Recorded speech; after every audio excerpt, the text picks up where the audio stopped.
didn't have my surge I didn't have my surge protector on during most of the presentations, so I was draining battery the whole time, but I did plug in, so hopefully I got a charge. If not, I might have to run back during the tour to reload some energy. But with that being said, for those of you who don't know me, my name is Dirk Hughes. I'm the director of the Michigan Masonic Museum and Library.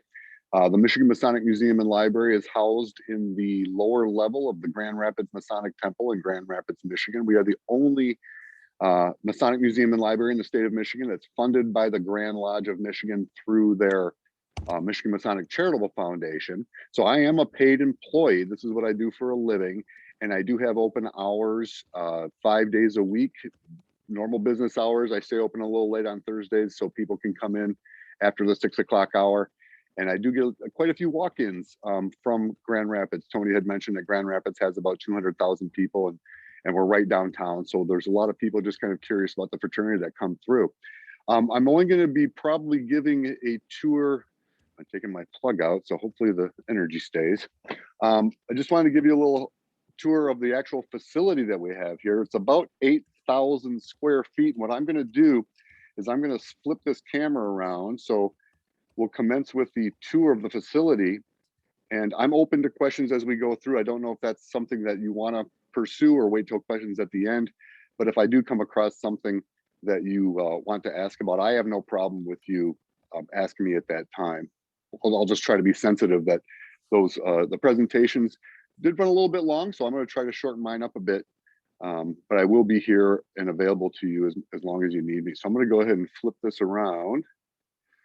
So this is coming through the front door of the museum and library. The facility is approximately 8,000 square feet total, with about 6,000 square feet devoted to artifacts, books, and documents.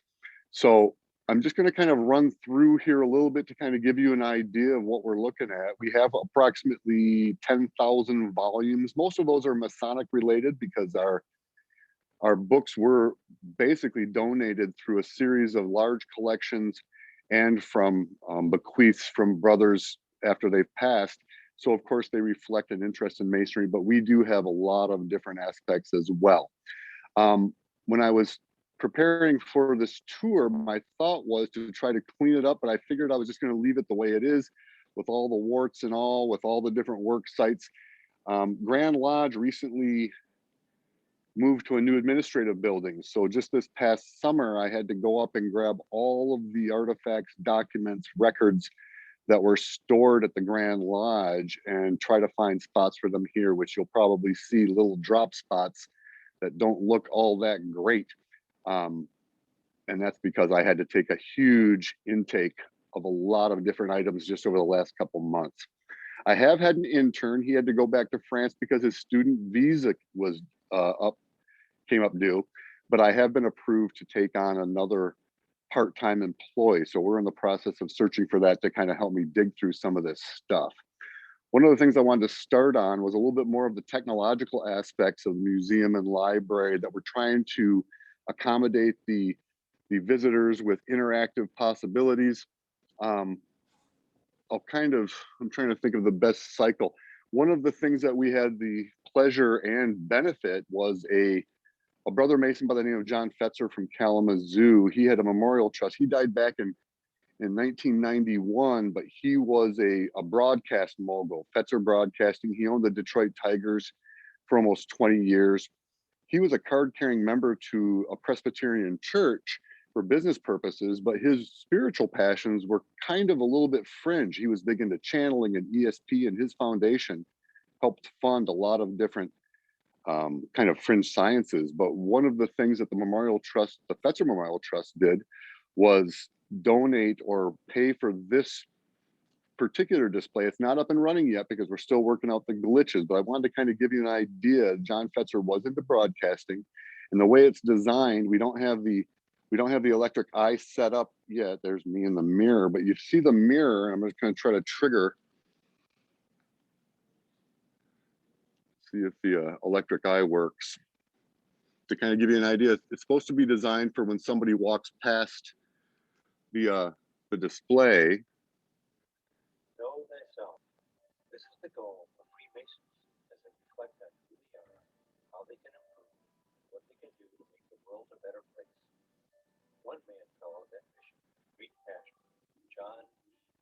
I'm not sure if you can hear the audio, and the visual is a little bit better in person, but there's about a 2-minute video that talks about John Fetzer's life and his business opportunities. We're not going to stay here for the full time, but I just want to kind of give you an idea of how this works. At the end of this video that's coming out from this monitor behind the mirror, they're going to be invited to open up the box here in front of them.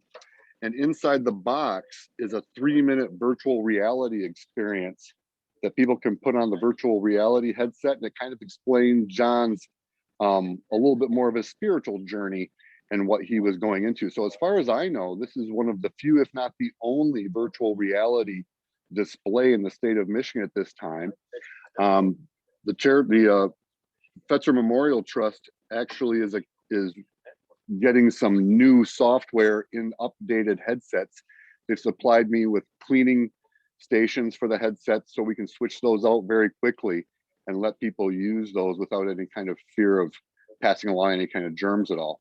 So that's kind of a fun thing that we're interested and very excited about. Once this gets up and running and we're free from any kind of restrictions of COVID, we're planning on having a big reception with a book signing. The brother that, or not a brother, he's a professor out of Western Michigan University, wrote this book about John Fetzer and his spiritual path.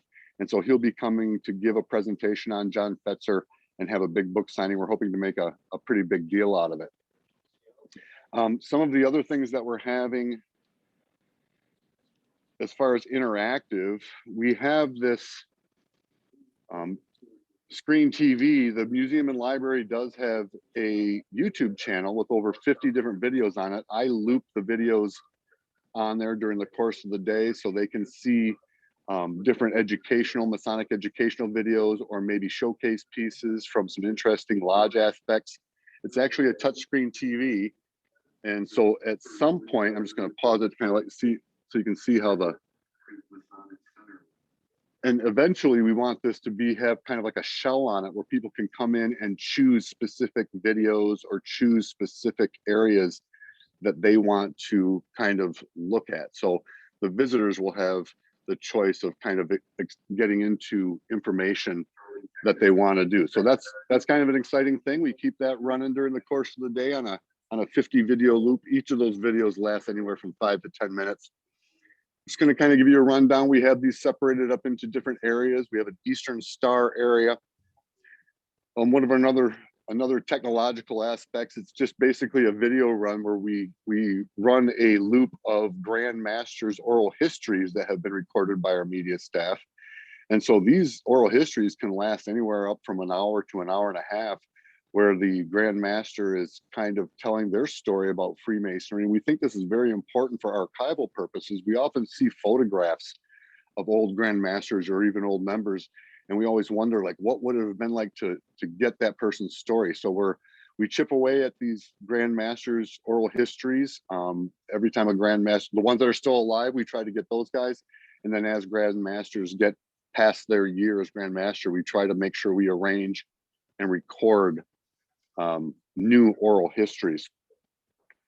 This really is designed not just for Masons to come check it out, but for also the general public to come and get an idea of what the fraternity is about. So we have a small little replica of a lodge room.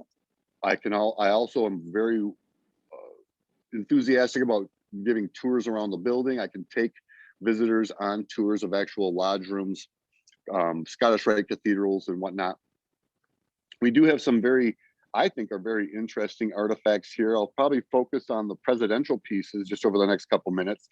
This is something that we call the George Washington apron, not because George Washington owned it per se, but according to the stories that were supported by affidavits and certificates of authentication back in 1976, there is a provenance that connects this apron to George Washington. And really, basically, the provenance is, and I'm not sure if you can see it there, but George Washington had this apron made as a gift for Brother General Arthur St. Clair, who served with him at Valley Forge. Some people credit Arthur St. Clair as coming up with the idea of crossing the Delaware and attacking the Hessians at Princeton, which basically turned the tide of the Revolutionary War. At that time, we don't know how long Arthur St. Clair had it, but he gave it to Jacob Wise, who was a private that served under him at the in the Revolutionary War. And this is one of those examples that I tell people that it doesn't make a difference if you're a general or a private or a president or a ditch digger. A general giving a private a gift doesn't really make sense, but a Masonic brother giving a gift to a Masonic brother makes a lot of sense. And there is records that General Arthur St. Clair and Jacob Wise were both from Greensburg, Pennsylvania. So it's very likely that they were members of the same lodge. The Jacob Wise family had it for probably a couple generations, 100, 150 years, until the Grand Master of the state of Missouri, Solon Cameron, back in the 1940s, found out about it. He acquired it, and he had it on display out in St. Louis at the Grand Lodge there, or sometimes at the Scottish Rite Cathedral for almost 30 years, until the Brothers of Saugatuck Lodge, which is about 45 minutes southwest of us, right along the lake shore. They found out about it in the 1970s. They were able to acquire the apron. This is still in their possession, or actually their property. It's on loan to the museum and library up until they want it back. I hope they never ask for it back. I love having it here, and I love the stories going behind it. But that's, like I said, the provenance could be proven back in 1976 by authenticators, by affidavits, diary leaves. Unfortunately, that paperwork has come up missing in the last since 1976. So I feel comfortable with the story behind it. Now, whether we ever have to prove its authenticity, I don't think we can do that anymore, because that paperwork has come up missing. As we know, and I'm just going to kind of walk through here, and folks, if I'm going too fast, I know you don't have any Dramamine with you, just go ahead and tell me to slow it down. If you see something that you might find interesting that I completely passed by, feel free to slow me down. But I wanted to focus on some of the presidential pieces that we have here at the museum and library. You know, most of us should know that 14 out of our 46 presidents have been Freemasons, starting with George Washington and ending with Gerald R. Ford. This is our display that's specifically for Gerald R. Ford. He was a member here in this building. He was raised, actually initiated by a lodge called Malta Lodge 465, which is now merged into Dirk 342, one of the lodges that meets here in the building. I believe he got his fellow craft and his master mason as courtesy degrees down in Washington, D.C. But this is the display that we have Gerald R. Ford, a lot of his original documents.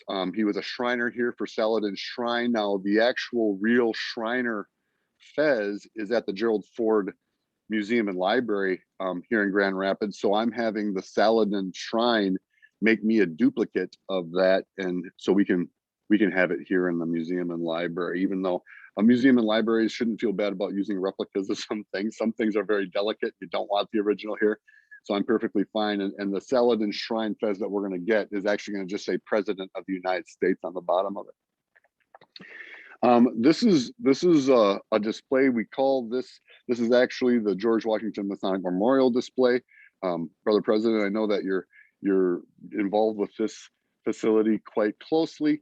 This is something that we call the Taft apron, and what this is really represents is an event that happened back in 1911 that they're almost doing this year. The Grand Lodge of Michigan officers, I believe, are going to be down there in November. Is that right, Tyler? I believe so. And they're going to be conferring a Master Mason degree. Now, before this building was ever built, back in 1911, the Brothers of Alexandria Washington Lodge actually had the Grand Line of Michigan come down there for George Washington's birthday to do a Master Mason degree. So the George Washington Memorial wasn't there at the time. So they had it at their own lodge room. But this is the Taft apron. And in 1911, one of our Masonic brothers, Brother President Taft, he was in Washington. So when they had this special event, they just said, hey, let's give Brother Taft a call, see if he wants to come across the river and see this degree. So he actually came over there and was sitting on the sidelines. We can show that by proceedings, showing that he was in the area. And this is the apron that Brother Taft was wearing. I'm not sure if I'm getting close enough, but one of the brothers had the wherewithal to kind of ask Brother Taft if they could have the apron that he was wearing while he was observing that degree. Brother Taft gave him the apron, signed the top. Am I on the signature? Can people see that? Yes. He was a member of Kill Winning Lodge, and then that brother, who was actually the Grand Marshal at the time, took the apron around and had it signed by many other people that were there, mostly Michigan dignitaries. One of the exceptions that wasn't a Michigan dignitary was this signature down at the very corner, and that's of Charles Callahan, who was instrumental in donating the property for the George Washington Memorial, Masonic Memorial. He was also the worshipful master of Alexandria Washington 22 Lodge at the time during that. So this is kind of an interesting story. The Grand Lodge offices used to be housed here in the Grand Rapids Masonic Temple, and this artifact was rescued from a dumpster when one of the previous directors saw it and said, hey, you guys might not want to throw this away. It's got the signature of a US president on it and a number of different brothers as well. Now, one of the interesting things is that documents and proceedings say that Brother Taft wasn't there by himself. He actually went with Brother Major Archibald Butt, who was the military aide for him and Brother Roosevelt at the time. He was in attendance. He did not sign the apron. However, had he have signed the apron, which I wish he would have, this would not just be a Masonic and President artifact. This would also be a Masonic President and Titanic effect artifact, because Major Archibald Butt was one of the 19 Masonic brothers who died on the Titanic about a year after this event. So it's kind of nice for the story. I wish he would have signed it, but I can't have everything. So this is one of our kind of perpetuate and try to encourage people to go to the Washington Monument.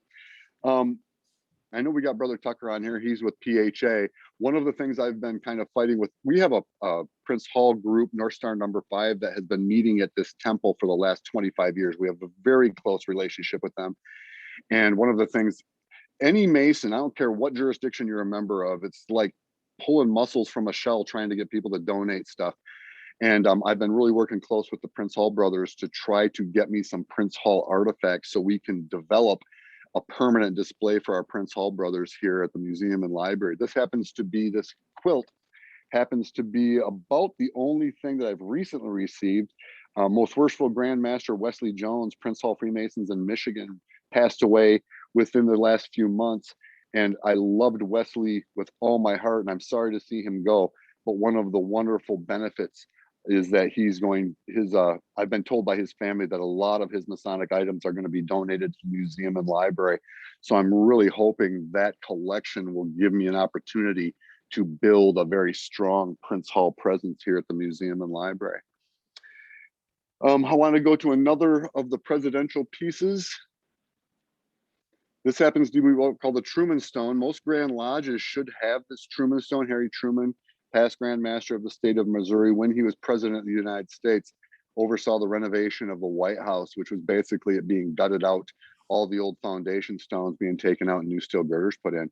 When he was president, he was a curious guy. He picked up a bunch of these rocks that were coming out of this renovation. And I'm not sure if you can see it, but this is actually a stone, and any Royal Arch brothers might see a little mark up here on the stone. That's an operative stonemason's master's mark.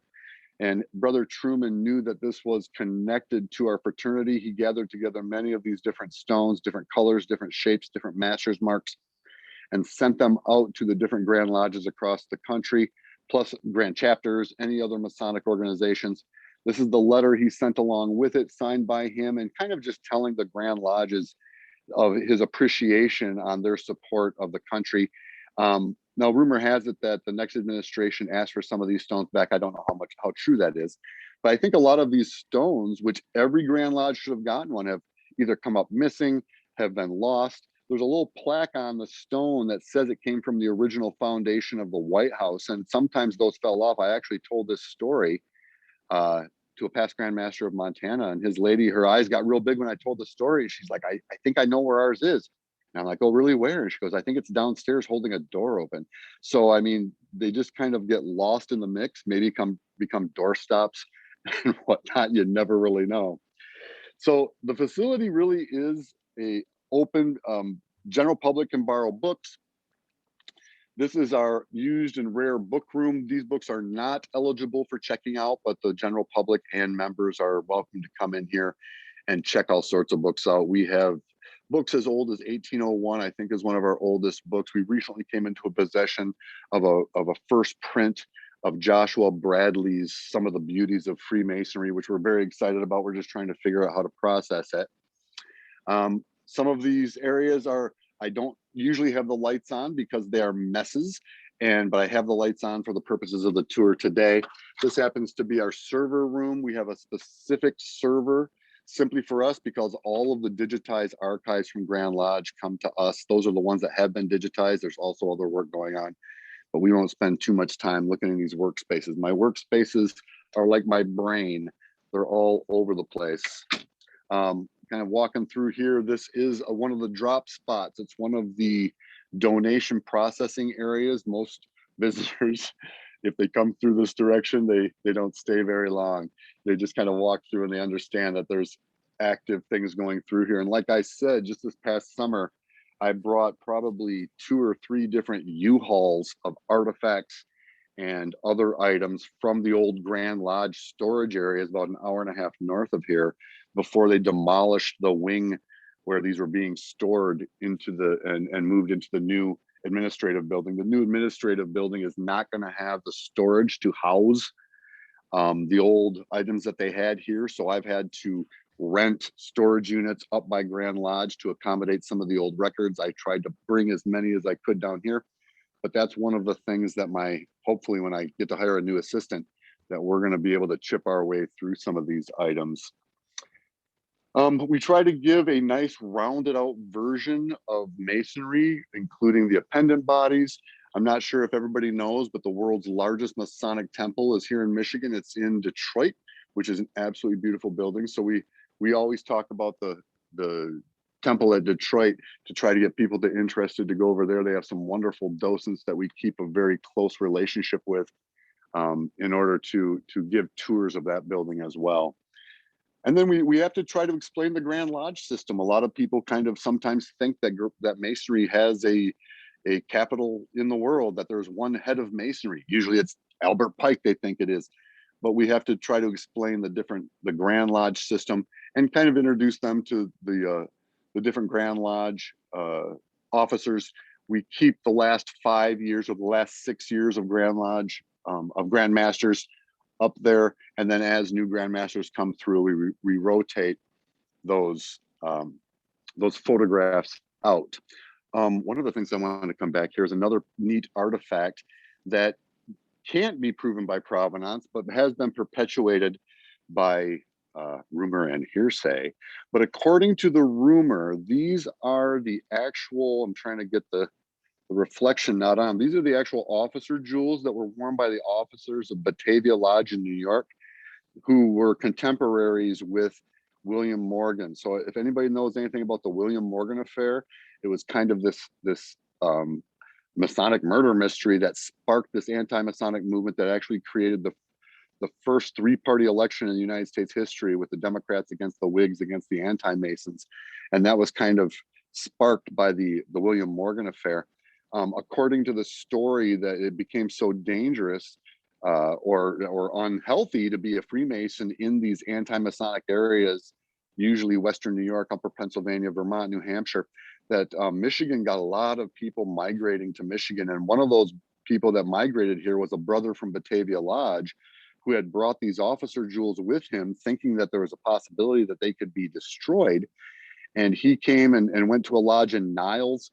And when that lodge in Niles closed down, we got the officer jewels for that. Now, I know I've told this story to an upcoming one of the Grand Line officers of New York, worshipful brother Oscar Allen. I'm not sure if everybody knows him, but he's a wonderful man, and he's going to be earmarked to be the Grand Master there in a couple of years. I told him the story, and he's like, "Hey, those belong in New York." And I say, "No, they don't belong in New York, but if you want me to come and give a presentation to New York, I'll be happy to do that."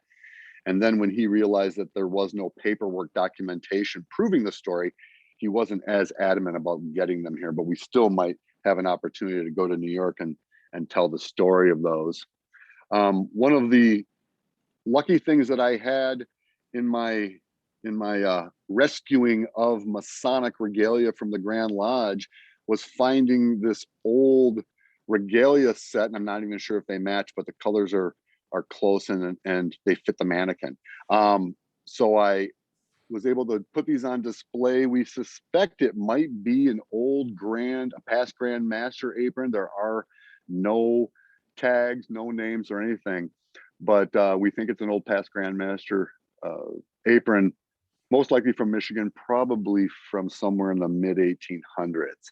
So we are trying to get these items up on display, trying to get them cataloged at our I shouldn't say best convenience. We're working our way through as best we can. This is another situation that I found very interesting that I wanted to mention. We've actually collaborated with an artist here in Grand Rapids.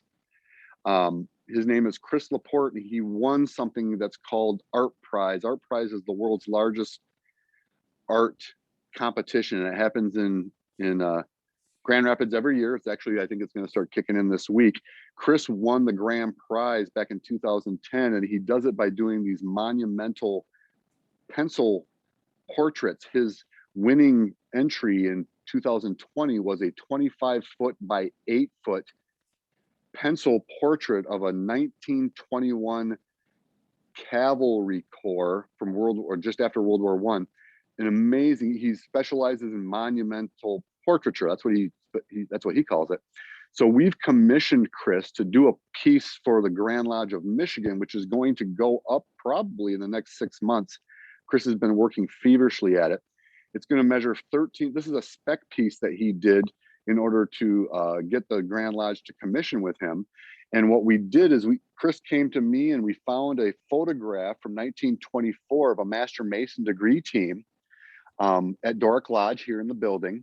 He did a spec piece of it to kind of show what he could do. And what he's going to end up doing is he's going to actually switch out all of these faces with famous Masons, primarily from Michigan, some from other parts of the country, and other.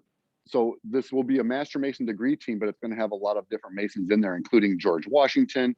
This is a spec piece that he did of Gerald R. Ford as one of the ruffians. So Gerald R. Ford will be one of the ruffians. Henry Ford, the founder of Ford Motor Company, he's going to be in there as well. These are just some examples. That's Lewis Cass. He was our first Grand Master for the state of Michigan. Chris has him as one of the soldiers. So the picture is going to look very much like this. It's going to be slightly different dimensions because the space up in Grand Lodge is only a 13 by 13 square space. So he had to kind of condense it down. But this is almost completed. He's just finishing up the faces now. We actually had a special raffle to brothers around the state of Michigan. There's 37 spaces here that we're going to put. 30 of them are going to be famous Freemasons, including Prince Hall Freemasons. Starting with George Washington, Ben Franklin, Duke Ellington. I mean, you name it. We're trying to pick faces that are recognizable. Then for the Michigan brothers, we tried to pick faces of people that were really instrumental in the state of Michigan. But those faces will all be switched out by other guys, plus 5 raffle winners, just regular brother Masons from the state of Michigan entered a raffle.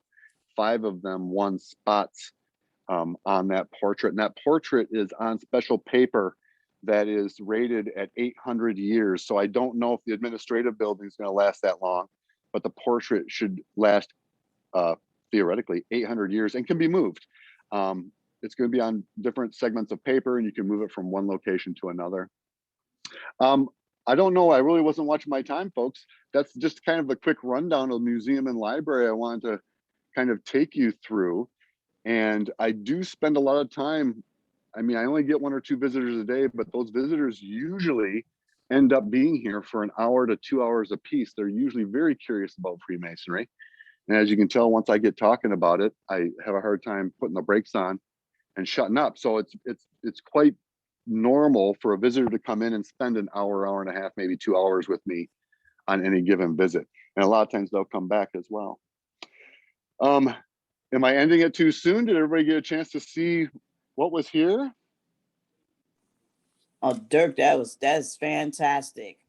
I would love for you to get some more stuff on Eastern Star, since I'm a member of the Order of Eastern Star. I would like to get more information on that. So, but I think the presentation was fantastic.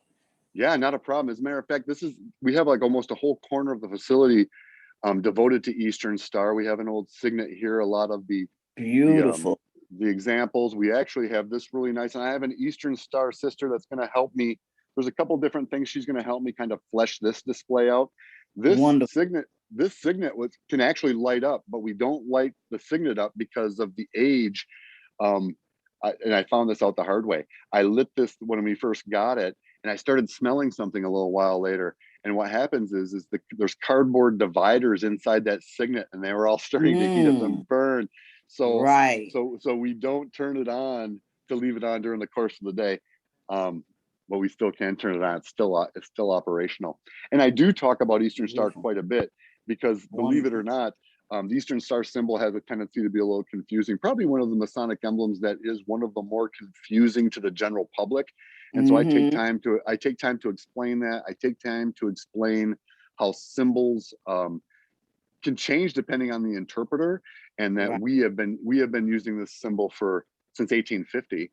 And really I kind of talk about how really the stories behind it are much more biblical. As a matter of fact, one of the rituals I found at the Grand Lodge recently was a ritual that was written by Brother Rob Morris, who founded the Eastern Star, and it's signed by him as well. Really? Oh, so I definitely need to talk with you, because I'm actually writing a book on the Order Eastern Star, and I'm actually, somebody sent me something really interesting, the breakdown of the signet. So that I would definitely love to connect with you more on that. But this is fantastic. Thank you so much, Dirk. Well, now, and I tell you what, since we mentioned this, and I'm going to try not to go somewhere that looks really too dirty, but one of the things, and I'll grab these real quick, and I'll bring these out to the conference table, because I have a presentation specifically about the evolution of Masonic ritual. And some people think we've been doing this stuff since King Solomon's Temple. Well, technically, Michigan uses a ritual that was probably generated back in the 1840s. But just to give you a heads up, this is that Rob Morris ritual that I was talking about. But hopefully I can get close enough to this. There's something called the John Barney ritual. And this is the actual original ritual, and it's all handwritten in single letter key. It was given to John Mullet back in 1840, probably 1843. But what's great about it is that it's not just single letter key. And I'm going to use a transcribed version. Hopefully people can see this on the screen. And some of the brothers, that's backwards, some of the brothers should be able to read this. And this is a transcribed version in 1843. And as we can see, it's single letter key. Can everybody see that okay? The first few, I can see it. letters on that. Now, all the Freemasons should be able to read this single letter key as soon as I give you the trick. Don't read it from left to right. Read it from right to left. So not only is it single letter key, can you see that from whence came you? So it's not just a single letter key, it's written backwards as well. And this is a transcribed version of this original ritual that was given to John Mullet, the second Grand Master of the state of Michigan, by John Barney when he was coming through in the 1840s, teaching different lodges the ritual. So these rituals are little gems that I found in my my treasure trove hunting when I grabbed all those things from Grand Lodge. I got very excited. I don't leave those on display, but I do talk about them whenever I can. Am I leaving anything major out? I just wanted to give you a quick rundown of the museum. It's a wonderful place to work. I got the best job in the world. I hope I don't get fired anytime soon. But we really try to make They this better not fire you. They better not. We try to make this an educational hub. It's not just a conservation area. We really want to use it as a springboard for Masonic education, because I truly believe that the Masonic system is almost perfect. I mean, I shouldn't say perfect, because we all know the lessons from the Ashlar Stones, but I mean, as a system, it's so very, very in deep and accessible and applicable on a daily basis. So I'm very proud and happy to be able to talk about it every day, and to introduce people that don't know anything about Freemasonry to those ideas. Now, whether they ever want to join Masonry or not, it doesn't make a difference to me. They can always learn something from the fraternity, as far as I'm concerned. But I think that's about as far as I want to go. As far as time's concerned, I might have actually gone over my time. But I'm going to go ahead. Does anybody want to see something before I switch the camera around on my ugly mug again? And we'll finish it up and maybe answer any questions that you might have.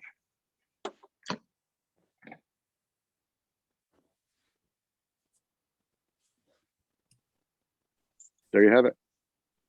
Any questions?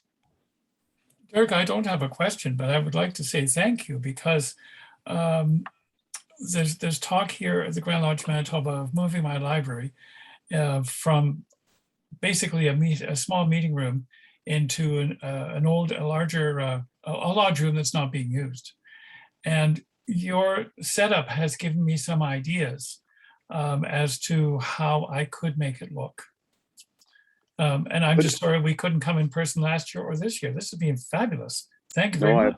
I apologize for that. And what's kind of interesting when you're talking about locations, it seems every couple of years, the Masonic home is up in Alma, Michigan, along with the Grand Lodge offices up there. And every year people are like, why don't you move it up to Alma? And I have a hard time trying to reason with them that really that's probably at the request of somebody who's at the home. They want something to do. They want the museum there up the home. And efficiency wise and the ability to reach out to the community, Elma's not a big town and it's in the middle of Michigan. I think that's an important place for a museum and library if you can, especially on the state level, is in high population areas. If it's not in Grand Rapids, it should be in Detroit, maybe Lansing. I mean, there's specific areas. So I'm going to fight to keep it in Grand Rapids as long as I can, because the commute to Detroit would be horrible every day. But Detroit has a wonderful area. They've got an archive and library there in Detroit that I work very closely with. And so even though technically it's not an annex, nor do they want to be, because they don't want to be under the control of the Grand Lodge. They want to be able to do their own thing. They're still, I mean, we still have a very close relationship with them. I have a question, Dirk Hughes. When did you, maybe I didn't hear, when did you acquire the Masonic jewels from Batavia that you mentioned? I Do you don't know when that was acquired? It was before I've been here for 7 years. They were here prior to that. It was Pokagon Lodge in Niles, Michigan. When that lodge closed down, and I apologize, okay. It was probably in the 90s, 1990s. They were in the Pokagon Lodge for ever since the mid 1800s when they came to Michigan, and they were housed there until Pokagon Lodge closed down. And then when Pokagon Lodge closed down, I think Pokagon Lodge closed down sometime in the 1990s. They came here to the museum and library. The museum's been here for about 25 years. Yeah, because, well, I thought that was interesting you brought that up, because there's a lot of interest in New York and what happened to Batavia with the whole William Moore. Actually, one of my lectures next for 2022, we have a Mason who's actually talking about it in the schedule. On to talk about it. You can, you know, I mean, my email is, I put my email in the chat, you know, if you want to do maybe like a virtual lecture or something, you know, for, you know, what we do for lecture program, you know, we have a lot, especially since it's gone virtual, we have had a lot of speakers from out of New York State give talks and stuff. So, you know,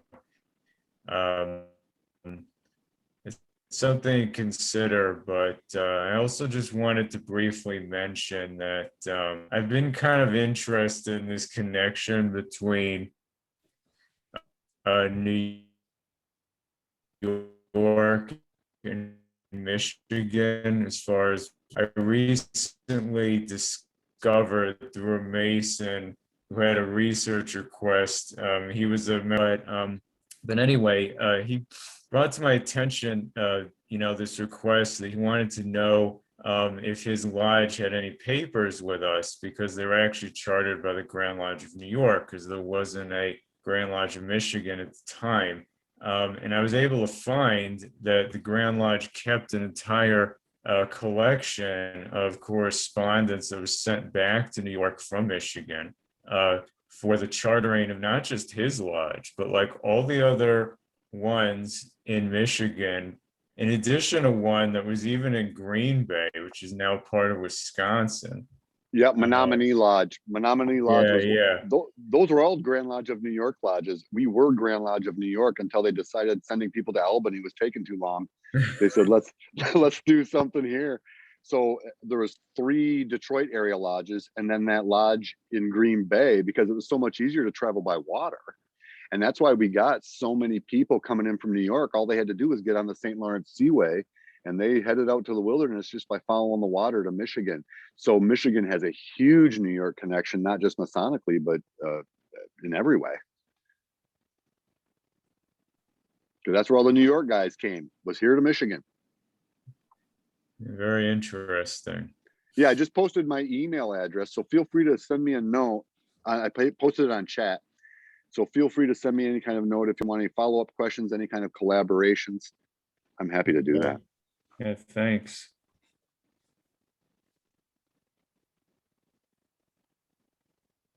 Anyone have any other questions for our host? Well, I have one. I have one. I'm sorry. Yes, please. I was muted out. Let me make sure I got the name right. And Brian, you Dirk. could stop the recording if you would like.